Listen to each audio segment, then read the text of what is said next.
ये हिंदी हेडलाइन है। मैं सुभाष राज।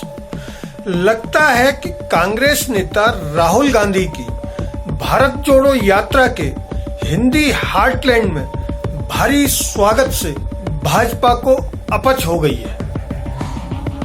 भारत के पूर्व वित्त सचिव अरविंद मायाराम पर सीबीआई के छापों को इसी का नतीजा माना जा रहा है। राजनीतिक विश्लेषक हैरानी के साथ इन छापों को देख रहे हैं। वे मान रहे हैं कि केंद्रीय सत्ता पर काबिज भाजपा अपने सबसे बड़े दुश्मन कांग्रेस को संजीवनी देने की कोशिश करने वालों को कतई नहीं बख्शेगी, चाहे इसके लिए उसे कुछ भी करना पड़े। माना जा रहा है कि सत्ता पर कब्जे की डॉग फाइट अब उस दौर में प्रवेश कर गई है जब प्रतिद्वंदी पार्टियों के लीडरों के साथ ही उनके समर्थक अफसरों को सत्ता खोने के बाद जेलों का मुंह देखना पड़ सकता है।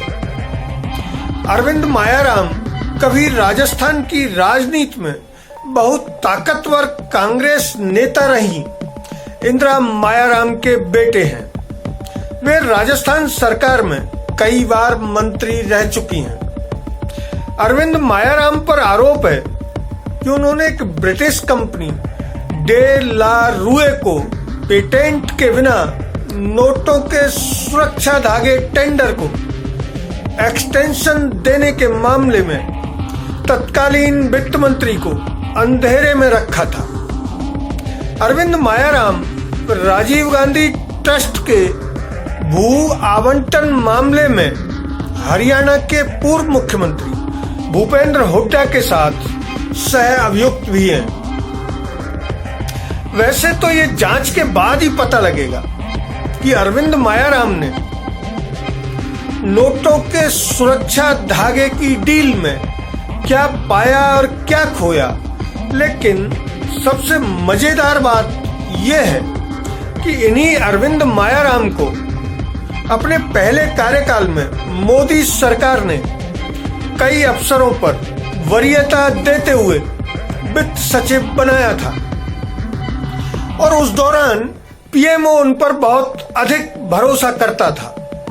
यहां तक कि प्रधानमंत्री के बहुत करीबी और नीति आयोग के तत्कालीन उपाध्यक्ष अरविंद पानगड़िया भी मायाराम की प्रोफाइल से रस करते थे और उनके इस्तीफे के पीछे वित्त मंत्रालय में मायाराम के अनेक निर्णयों का हाथ भी रहा है। अरविंद मायाराम के ठिकानों पर पड़े सीबीआई छापों के लिए जिस एफआईआर को आधार बनाया गया है वह 11 जनवरी को ही दर्ज की गई है। इससे ठीक पहले मायाराम ने राहुल गांधी के साथ भारत जोड़ो यात्रा में हाथ से हाथ मिलाकर गांधी परिवार के साथ अपने मजबूत रिश्तों का ऐलान किया था। अब सवाल है कि केंद्र सरकार ने सिर्फ अरविंद मायाराम पर ही हाथ क्यों डाला, जबकि राहुल गांधी के साथ ऐसी बॉन्डिंग रिजर्व बैंक के पूर्व गवर्नर रघुराम राजन और पूर्व थल सेना अध्यक्ष दीपक कपूर समेत अनेक हस्तियां दिखा चुकी हैं। असल में प्रधानमंत्री नरेंद्र मोदी के भाषण कौशल के सामने निस्तेज हो चुकी कांग्रेस की भारत जोड़ो यात्रा सोशल मीडिया की सहायता से उन मुद्दों को केंद्र में ले आई है जिन्हें पिछले 8 साल से प्रधानमंत्री ने पर्दे के पीछे धकेल रखा है। जब भी कांग्रेस ने केंद्र सरकार की विफलताओं की तोहमत प्रधानमंत्री के सिर मढ़ी, भाजपा ने नया नैरेटिव सेट करके उसके सभी अभियानों की हवा निकाल दी। फिर भले ही राहुल गांधी के लोकसभा में प्रधानमंत्री पर तीखे हमलों के बाद उनके गले लगने का मामला हो अथवा कोरोना काल में मजदूरों के पैदल चलने का मामला, या फिर चीनी सीमा पर घुसपैठ के आरोप। सरकार हर बार बड़ी सफाई से चर्चा का केंद्र बदलकर कांग्रेस को राजनीतिक हाशिए पर धकेलने में सफल रही है। इसके अलावा उसने क्षेत्रीय दलों की बाह मरोड़कर भी कांग्रेस पर दबाव बनाए रखा। यह पहली बार है जब कांग्रेस का भारत जोड़ो यात्रा शो कन्याकुमारी से चलते ही लोगों के आकर्षण का केंद्र बन गया और उसमें लोग उमड़ने लगे। दक्षिणी राज्यों यहाँ तक कि मध्य प्रदेश और राजस्थान तक भी भारी भीड़ उमड़ने पर भाजपा ये मानकर स्वयं को दिलासा देती रही कि ये भीड़ तमाशबीनों की है और उसका वोट बैंक सुरक्षित है।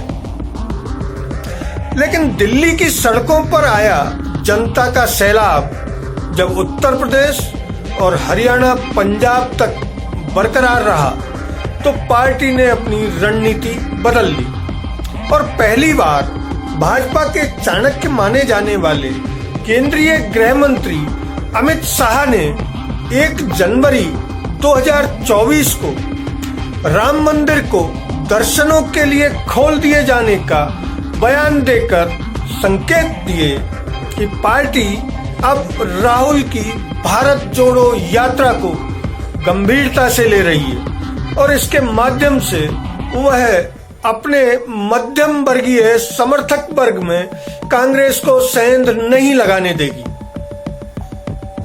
राष्ट्रीय स्वयंसेवक संघ के मुखपत्र हिंदी के पांचजन्य और अंग्रेजी के ऑर्गेनाइजर में संघ के सरसंघ चालक डॉक्टर मोहनराव भागवत के विस्तृत इंटरव्यू को भी भारत जोड़ो यात्रा से उपजी घबराहट का ही नतीजा माना जा रहा है। विस्तार से छापे गए इस इंटरव्यू में मोहन भागवत ने 1000 साल से लड़ाई के दौर से गुजर रहे हिंदू समाज का हवाला देते हुए मुसलमानों को नर्म शब्दों में चेताया है कि उन्हें ये एहसास त्यागना ही होगा कि वे कभी शासक रहे हैं।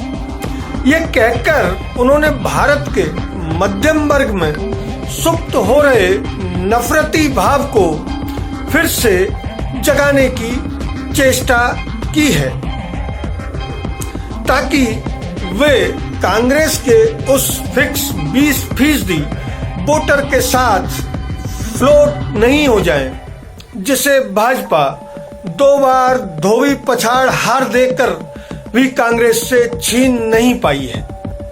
इसलिए वे गुजरात के टाइम टेस्टेड फार्मूले की लीक पर लौट आई है, यानी जब दुश्मन की ताकत बढ़ती दिखाई दे तो उसके समर्थकों की बाह मरोड़ना शुरू कर दिया जाए ताकि वे स्वयं को दुश्मन से अलग कर लें और दुश्मन राजनीतिक पिच पर रन बनाने की ताकत हासिल नहीं कर पाए।